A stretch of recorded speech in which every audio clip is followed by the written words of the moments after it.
Excella Education Study in USA assured scholarship. Contact 9881 నమస్తే, welcome to iDream. నేను Lakshmi Durga.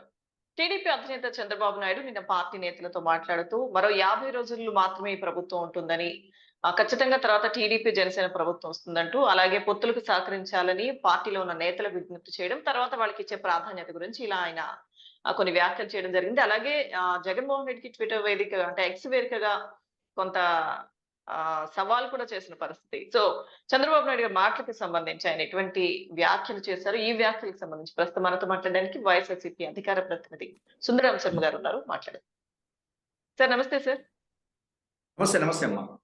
Sir, TDP అధినేత చంద్రబాబు నాయుడు గారు రోజులతో సహా చెప్తున్నారు సార్, ఇంకొక 50 రోజులు మాత్రమే ప్రభుత్వం ఉంటుంది, కాసుకోండి, చూసుకోండి, నెక్స్ట్ టీడీపీ జనసేన రాబోతుంది అని చెప్పి, ఇంకా చాలా చాలా సినిమాలకు సంబంధించిన డైలాగులు కూడా బాగా నడుస్తుంది సార్ సోషల్ మీడియాలో, వాటి మీద చర్చ. ఆ డైలాగ్ కూడా కొట్టి చెప్తున్నారు. ఏంటి సార్, చాలా కాన్ఫిడెంట్ గా వాళ్ళు ఉన్నట్టుగా వాళ్ళ వ్యాఖ్యలు బట్టి అయితే అనిపిస్తుంది సార్. ఏం జరుగుతుంది సార్ అసలు? మీరన్నట్టుగా చంద్రబాబు నాయుడు గారు కుర్చీ మడత పెడతామని చెప్పనని, లేకపోతే జగన్ రెడ్డి కాస్కో నీ సినిమా అయిపోయిందని చెప్పని, ఇటువంటివి ఉన్నాయి. అయితే మన సినిమాల్లో మనం చూస్తుంటాం, నేను చాలా తక్కువ చూస్తా సినిమాలు, కానీ సినిమాల్లో బ్రహ్మానందంగానే చూస్తుంటాం. విలన్ తోటి నేను కొడతాను రా, నా దగ్గరికి రా, అది అంటే నువ్వేంట్రా చిన్న పొట్టోడి అది అంటే రా నేను చూపిస్తానంటే నిజమేనేమో అనుకుంటారు. వాళ్ళందరూ కొట్టడానికి వచ్చే సమయానికి ఏం చేస్తారంటే బ్రహ్మానందం గారు పక్కకి వెళ్ళిపోతే అప్పుడు మన మహేష్ బాబు ఎవరో ఒకళ్ళు వచ్చేసేస్తారు అనమాట. అదే రకంగా ఇప్పుడు చంద్రబాబు గారి పరిస్థితి కూడా అదే. ఒక బ్రహ్మానందం కామెడీ యాక్టర్ లాగా అయిపోయారు. అసలు నిజంగా ఒక 14 సంవత్సరాలు ముఖ్యమంత్రి చేశాడు ఆయన. ఇప్పుడు తప్పు చేశాడా రైట్ చేశాడా పక్కన పెడితే ఒక 14 సంవత్సరాలు ఈ రాష్ట్రానికి ముఖ్యమంత్రిని చేశాడు. ఆయన ప్రజలు ఎన్నుకుంటేనే చేశాడు. మనమేమి ఆయన మాట్లాడినట్టుగా ఈవీఎంలు లేకపోతే దొంగ ఓట్లు ఇట్లాంటి పిచ్చి మాటలు మాట్లాడాలి. ప్రజలు ఎన్నుకున్నారు, ఆయన 14 సంవత్సరాలు చేశాడు. చేసినటువంటి వ్యక్తి మాట్లాడాల్సినటువంటి భాష, మాట్లాడాల్సినటువంటి ఇది ఇవాళ చంద్రబాబు గారు పూర్తిగా పోయి ఒక ఫ్రస్ట్రేషన్ స్టేజ్ లో వచ్చేసాడు. సరే, ఆయన అంటున్నారు జగన్ రెడ్డి నీ సినిమా అయిపోయింది అంటున్నాడు, 50 రోజులే ఉన్నాయి అంటున్నాడు. మరి 50 రోజులే కదా ఉన్నది, మరి ఎన్ని క్యాండిడేట్లు ఇప్పటివరకు ఒక లిస్ట్ ఎందుకు డిక్లేర్ చేయలేకపోయాడు? ఇప్పటి వరకు కూడా పొత్తులు అంటాడు, పవన్ కళ్యాణ్ గారితో పొత్తులు అంటాడు, బీజేపీ తోటి పొత్తులు అంటాడు. రెండోది, ఇప్పటికైనా కూడా ఇదిగో నువ్వు బలానా పార్లమెంట్ సీటుకి పోటీ చేస్తున్నావని ఒక వ్యక్తికి చెప్పలేదు. అయితే మధ్యలో మన ఆంధ్రజ్యోతి వారాంత పలుకులైనా ఎక్కడెక్కడ ఎవరెవరు పోటీ చేయబోతున్నారో ఆయనే చెప్పేస్తాడు. ఎప్పుడు అమిత్ షా గారి తోటి ఎన్డీఏలో చేరబోతున్న డేట్ 19వ తారీఖులో కూడా ఈయన చెప్తాడు. అంటే అసలు ఇవాళ తెలుగుదేశం పార్టీ పచ్చ మీడియా చేతుల్లో ఉందో లేకపోతే చంద్రబాబు గారి చేతుల్లో ఉందో లోకేష్ చేతుల్లో ఉందో మనకు అర్థం కాదు. ఇంకొకటి ఏంటంటే ఇవాళ జగన్మోహన్ రెడ్డి గారు ఆయన డైరెక్ట్ గా చెప్తున్నారు, నేను చేసినటువంటి మంచి ఏదైతే ఉందో దాన్ని చూసి మీ ప్రతి కుటుంబంలోనూ కూడా మీకు ప్రయోజనం చేకూరింది అంటే నన్ను ఆశీర్వదించండి అని అంటున్నాడు. నేను నవరత్నాలు పూర్తి చేశాను అంటున్నాడు. మీరు ఆ నవరత్నాలు నేను చేసినటువంటి వాటికి నన్ను ఆశీర్వదించండి అంటున్నాడు. మరి చంద్రబాబు నాయుడు గారు ఏం చెప్తున్నారు ఎంతసేపటికి కూడాను, జగన్ రెడ్డి సైకో ఇటువంటి మాటలు భాష మాట్లాడుతున్నాడు. అయితే ఇక్కడ ఒకటి గమనించాల్సింది ఏంటంటే అమిత్ షా గారిని కలిసి వచ్చిన తర్వాత చంద్రబాబు గారి యొక్క గొంతులో కొంత వెలక్కాయబడినట్టుగానే కనిపిస్తుంది. ఎందుకంటే టోన్ సరిగ్గా రావట్ల, పెద్ద పెద్ద మాటలు రావట్ల. మరి అక్కడ ఎట్లా లొంగిపోయాడు ఏంటో మనకు తెలియటం. అయితే నాకున్నంత మటుకు మాత్రం ఒకటి నిజం, చంద్రబాబు గారు అరిచేటువంటివన్నీ కూడా బ్రహ్మానంద రెడ్డి అరుకులే తప్ప, అదే బ్రహ్మానందం గారి యొక్క అరుకులే తప్ప ఆ సినిమాల్లో కామెడీ యాక్టర్వి రియల్వి కావు. ఎందుకంటే ఇవాళ ఆయన బీజేపీ చేతుల్లో ఉన్నాడు. ఆయన మీద ఉన్నటువంటి కేసుల విషయంలో రక్షించుకోవడానికి ఉన్నాడు.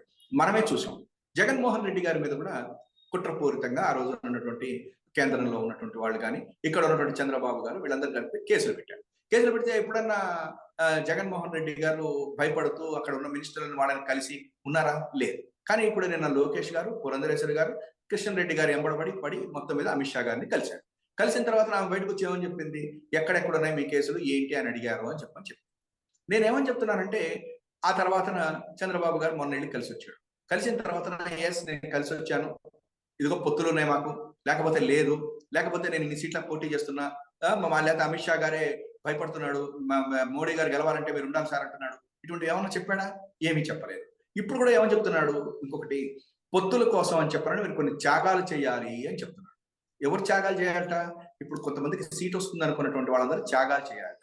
ఆ త్యాగాలు పొత్తులు అని చెప్పకుండా భయపడుతున్నాడు. మళ్ళీ బీజేపీతో ఉంటుందో లేదో తెలియదు, పవన్ కళ్యాణ్ తోటి ఉంటుందో లేదో తెలియదు. కాబట్టి ఇదే పొద్దున వాళ్ళు ఏం అడిగితే, భారతీయ జనతా పార్టీ ఏ సీట్లు అడిగితే ఆ సీట్లు ఇవ్వడానికి రెడీ అయిపోయాడు. దానికి రేపు పొద్దున్న వాళ్ళు అడిగేటువంటి సీట్లలో ఇప్పుడు తెలుగుదేశం వాళ్ళకి కనుక సీట్ ఇవ్వకపోతే వాళ్ళు డెఫినెట్ గా గొడవలు చేస్తారు. కాబట్టి మనందరం త్యాగాలు చేయాలి అని చివరికి ఈయన వాళ్ళ పార్టీనే త్యాగం చేసేసాడు. భారతీయ జనతా పార్టీకి వాళ్ళ పార్టీని త్యాగం చేసేసిన మాట వాస్తవం. నాకు ఉన్నంత వరకు ఇప్పటి వరకు నేను అనాలిసిస్ నాకు తప్పలేదు. నేను క్లియర్గా చెప్తున్నా, భారతీయ జనతా పార్టీని సరెండర్ చేసి వాళ్ళని మీకు అప్పచెప్పేస్తాను, నా కేసుల గురించి చూడండి, నాతో పాటు కొంతమంది పెద్దలు ఉన్నారు వాళ్ళ కేసుల గురించి చూడండి అనేది తప్ప ఆయన ఎట్టి పరిస్థితులను ఎలక్షనీరింగ్ చేస్తున్నాడు కానీ ఇది కనిపించట్లేదు. ఆయన చెప్పిన 50 రోజుల్లోనే అసలు ఎవరన్నా ఈ రకంగా ఉంటారా? మరి 2019 ఎన్నికలు చూసుకుందాం. చంద్రబాబు నాయుడు గారు ఏ రకంగా వెళ్ళాడు ముందుకి, ఏ రకంగా ఎలక్షన్స్ డిక్లేర్ చేశాడు, ఏ రకంగా పరిగెత్తాడు. ఆ రోజు ముఖ్యమంత్రిగా ఉండి ఎన్నికలకి మన మోడీ గారిని ఏ రకంగా బ్రహ్మాండంగా తిట్టాడు, శాసనసభలో వాళ్ళ అమ్మగారిని భార్యని కూడా ఎట్లా తిట్టాడు, సిబిఐ కింద తన మీద అరెస్ట్ చేస్తారేమో అని చెప్పిన జీవో ఎట్లా తెచ్చాడు. అటువంటి ఇది ఎక్కడా మీకు కనిపించట్లేదు. పవన్ కళ్యాణ్ అంటే భయం, బీజేపీ అంటే భయం, ఈ పవన్ కళ్యాణ్ వదిలేస్తాడేమో అనేటువంటి భయం, ఆ బీజేపీ వాళ్ళు కేసులు పెట్టి ఏం చేస్తారో అనేటువంటి భయం తప్ప 50 రోజుల్లో అట్లీస్ట్ 5 క్యాండిడేట్ల పేర్లు నువ్వు డిక్లేర్ చేశావా? నువ్వు ఎక్కడ పోటీ చేస్తారో, చంద్రబాబు గారు ఎక్కడ పోటీ చేస్తాడో, లోకేష్ ఎక్కడ పోటీ చేస్తాడో, లేకపోతే ఇదిగో మేము పలానా చోట పోటీ చేయబోతున్నామని చెప్పాడా? మరి మేనిఫెస్టో ఏమైంది? చంద్రబాబు గారును ఆయన పవన్ కళ్యాణ్ గారు మేనిఫెస్టో రేపు తెచ్చేస్తున్నామని చెప్పన్నారు, జైల్లో ఉన్నప్పుడు అన్నారు, అదేమైంది? ఇంకొకటి రా కదలిరా అని చెప్పని పవన్ కళ్యాణ్ గారు బొమ్మలు పెట్టుకున్నారు. వాళ్ళిద్దరు కలిపి మేము రా కదలిరా సభలకు వస్తా ఉన్నారు. ఎక్కడన్నా వచ్చారా? రా.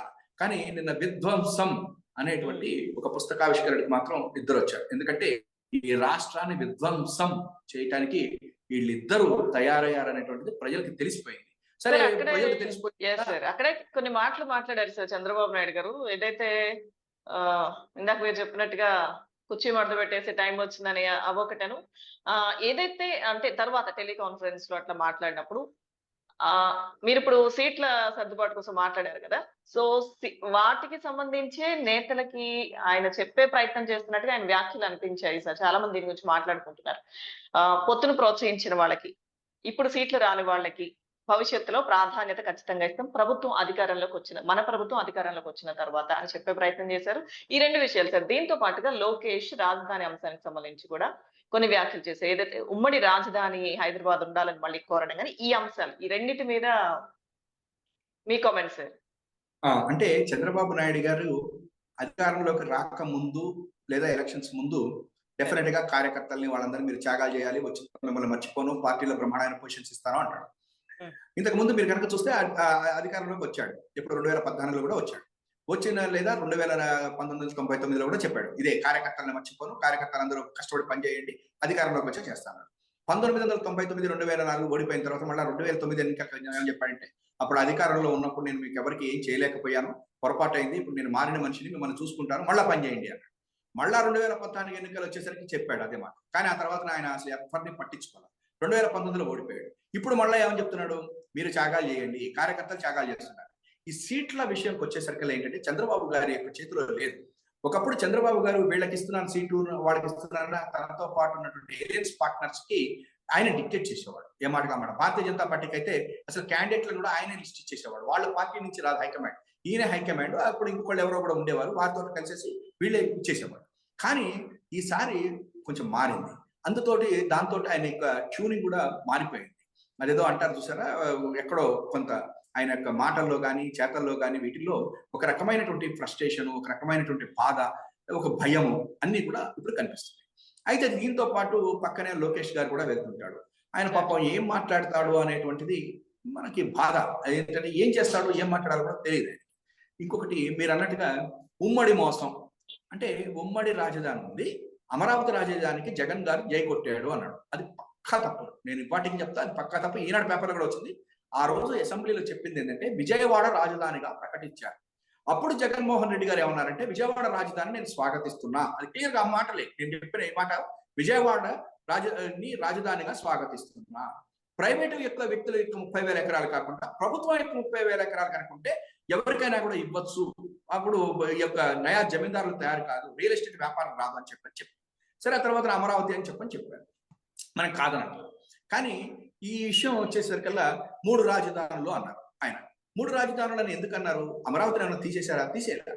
కానీ దాని మీద న్యాయ వ్యవస్థకి వెళ్ళారు. తప్ప రైటా అంటే మనం ఏం అనలేదు, ఎందుకంటే వాళ్ళకు ఉన్నటువంటి వెసులుబాటు. చేసిన తర్వాత సరే ఇప్పుడు న్యాయ పరిధిలో ఉంది, ఆ యొక్క యాక్ట్ కూడా దాని యొక్క ఇదిని కూడా మనం విత్డ్రా చేసుకుంటాం.